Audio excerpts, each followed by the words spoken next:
जब दो लोगों में दुश्मनी हो जाती है तो दोनों ही खुद को बेहतर दिखाने के लिए हर मुमकिन कोशिश करते हैं। और जब लड़ाई दो देशों में हो और दोनों ही महान शक्तियां हों तो नजारा काफी अद्भुत होता है। ऐसा ही मंजर उस समय की कोल्ड वॉर का था। सोवियत संघ और यूएसएसआर खुद को बेहतर साबित करने के प्रयास में थे। हर तरफ विज्ञापनों और प्रचारों की लगी लड़ी ने हर नागरिक का ध्यान खींच रखा था। दोनों देश में जम के वाहवाही बटोर रहे थे। अब दोनों के बाद सबसे बड़ा मुद्दा था अंतरिक्ष। जब मुद्दा बड़ा था तो दलीलें भी बड़ी थी। हर तरफ से आती नई खबरें सबके मन में अंतरिक्ष को लेकर नई क्यूरियोसिटी पैदा कर रहे थे। जेम्स डॉनमन ने इस किताब में बताया है कि 1957 की सुबह 5 बजे एक बहुत ही अजीब बात हुई। इस बात ने सबको हैरान कर दिया। हर पल अमेरिका को कोई नई खबर मिल रही थी। ये खबरें कभी अच्छी, कभी बुरी और कभी कभी तो दिल दहलाने वाली हो रही थी। कोल्ड वॉर पूरे जोरों पर होने के साथ हर पल अमेरिका को नई परेशानी की तरफ धकेल रहा था। फिर एक ऐसी खबर आई जो किसी ने शायद कभी सोची भी नहीं थी। ये खबर थी कि सोवियत संघ द्वारा पृथ्वी के चारों ओर आकाश में 184 पाउंड की स्टील की गेंद को सफलतापूर्वक लॉन्च कर दिया था। उन्होंने इसे स्पुतनिक 1 नाम दिया था और इसमें 2 मुख्य रेडियो ट्रांसमीटर थे। इस मिशन की सबसे दिलचस्प बात ये थी कि ये पहला ह्यूमन मेड सैटेलाइट था। इस खबर के साथ ये चीज तो सिद्ध हो चुकी थी कि यूएसएसआर ने अपने एक बड़े दुश्मन को स्पेस की इस रेस में हरा दिया था। चंद्रमा पर सबसे पहले पहुंचकर सोवियत संघ ने स्पेस की रेस को काफी प्रेस करने लायक स्पीड दी थी। ये रेस भी सोवियत संघ ने शुरू की थी। सोवियत संघ ने पहला आर्टिफिशियल सैटेलाइट स्पुतनिक 1997 में लॉन्च किया था। इसके बाद मॉस्को में फरवरी 1966 में चंद्रमा की सतह पर लूना 9 के जरिए पहली सॉफ्ट लैंडिंग करने में कामयाब रहा और चंद्रमा की सतह की तस्वीर भी सबसे पहले सोवियत संघ ने ही उतारी थी। 2 महीने बाद लूना चंद्रमा की कक्षा के चक्कर लगाने वाला पहला स्पेसक्राफ्ट बना था।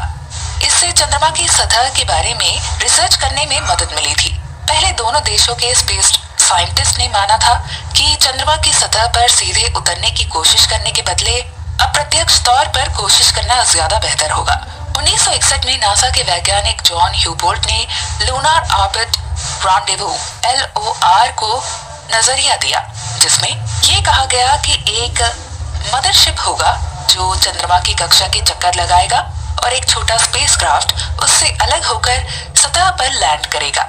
इसके साथ ही नासा को कुछ उम्मीद दिखाई दी। जेम्स डॉनमन ने इस किताब में साफ तौर पर बताया है कि सोवियत संघ का चांद पर सफल लैंडिंग का किस्सा अमेरिका के लिए एक बुरे झटके के रूप में दिखाई दिया।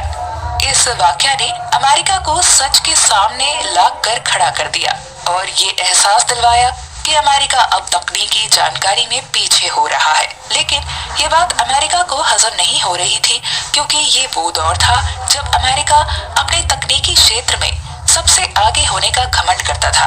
इससे भी बुरी बात ये है कि अपनी कक्षा के दौरान स्पुतनिक रोजाना 7 बार सीधे अमेरिका के ऊपर से गुजरा। स्पेस की दौड़ एक संस्कृति युद्ध है जिसमें हर पक्ष अपने स्वयं के विश्वास की इम्पोर्टेंस दिखाने के लिए कोशिश करता रहता है। हालांकि ये राष्ट्रीय सुरक्षा के लिए भी खतरा था।